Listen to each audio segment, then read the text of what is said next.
y'all, welcome back to the Southern Cottage. I am Connie, and today we are talking about tomatoes while I work on fixing my drip, because it's so much nicer to turn on a couple of faucets and get your irrigation going.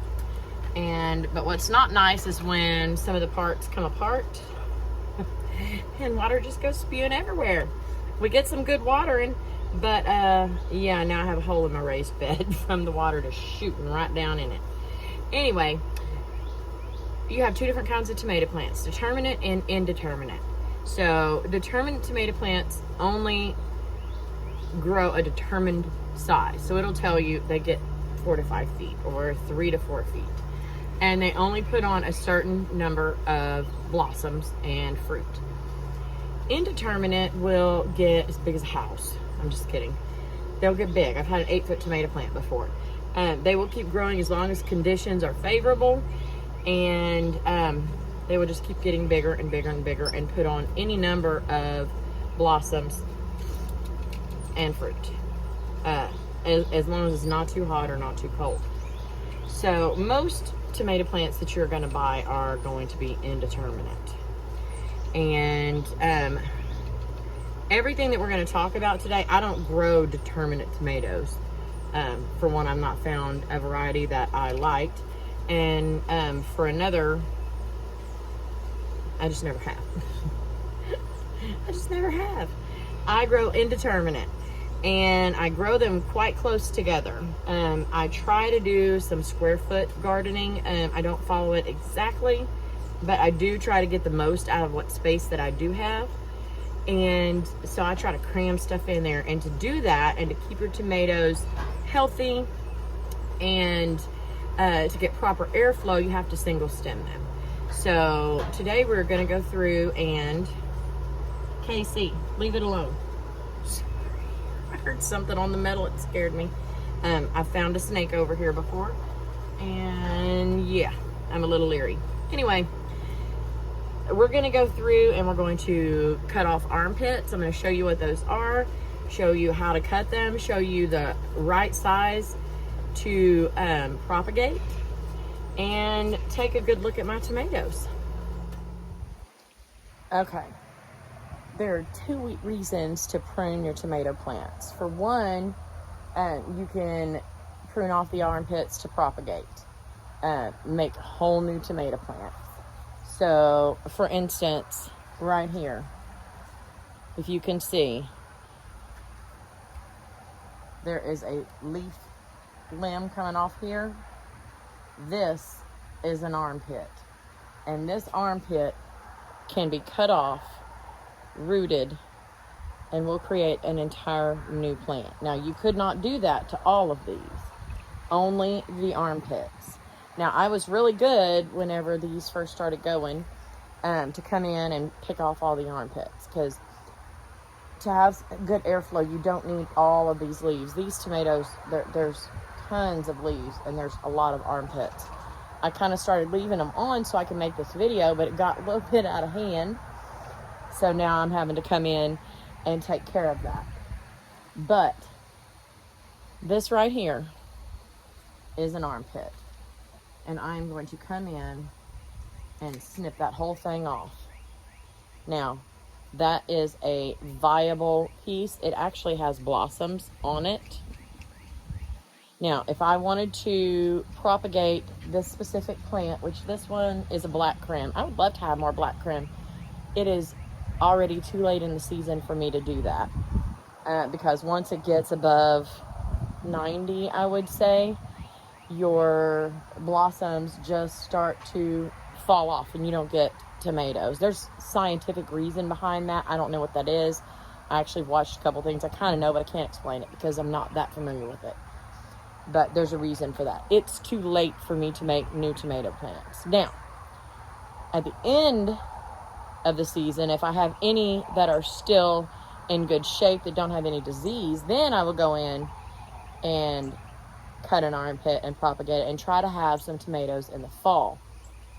Maybe, if any survive. And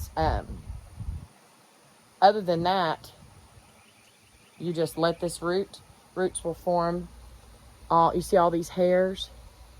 Roots will form all along the stem, just like when you plant them. You plant them deep, roots will form right there, and there's a nice viable plant.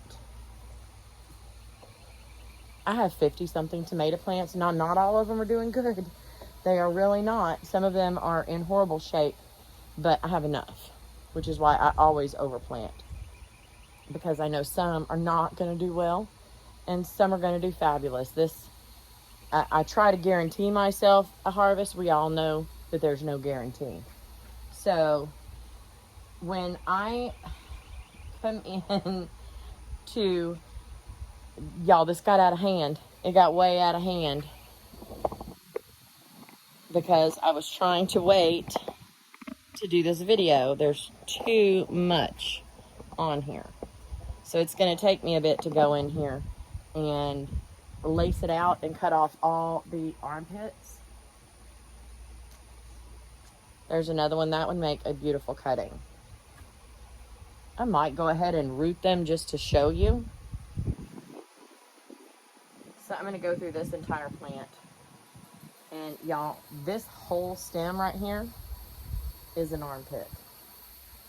But it's getting so hot that I want to give just about any of the blossoms on here a chance, because, you know, it's going to get 100 degrees and tomato plants don't like that. So whatever's on here, I'm going to give it a chance to pollinate. Tomatoes are self-pollinating. They have both male and female parts inside every flower. It just gets harder once it gets hotter.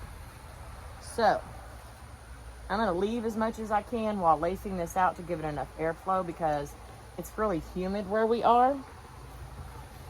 And humidity and lack of airflow will lead to disease. Okay, I'm going to show you an example of where you would leave the armpit on. This armpit is way up there. I'm not there. You can see where this is the armpit. This is the branch, and this came out in the middle. Now I can't tell which is the leader and which is the armpit. I wouldn't be able to know that unless there was something right here, which it is, but it looks like this whole leader just split, so I'm not going to cut that off. And I was cutting armpits a while back, and I accidentally topped one of my tomato plants. And once you top it, it stops. That's as tall as it gets. Unless you let an armpit grow, and that armpit can become the new leader. All right, y'all, bear with me. It's a little bit difficult getting in here. But do you see right here where I topped this tomato plant accidentally? Right there.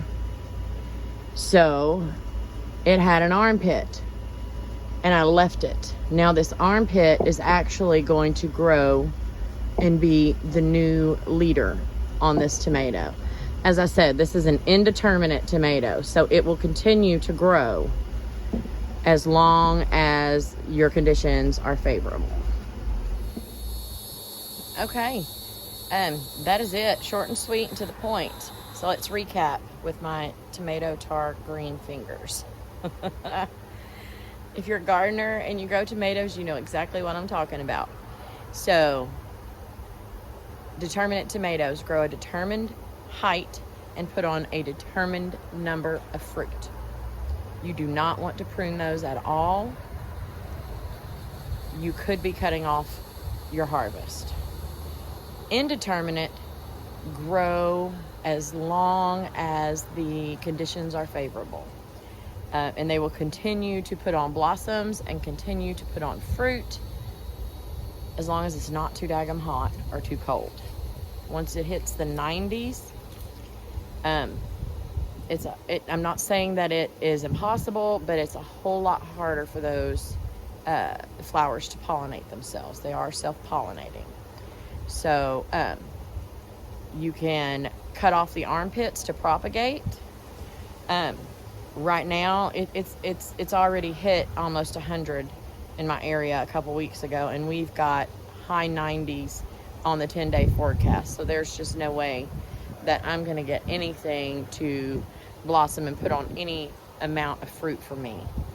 I'm going to pray that what I've got will put on a good amount, and I will get a harvest off of them. Now, when it comes to wintertime or fall, that's a different story.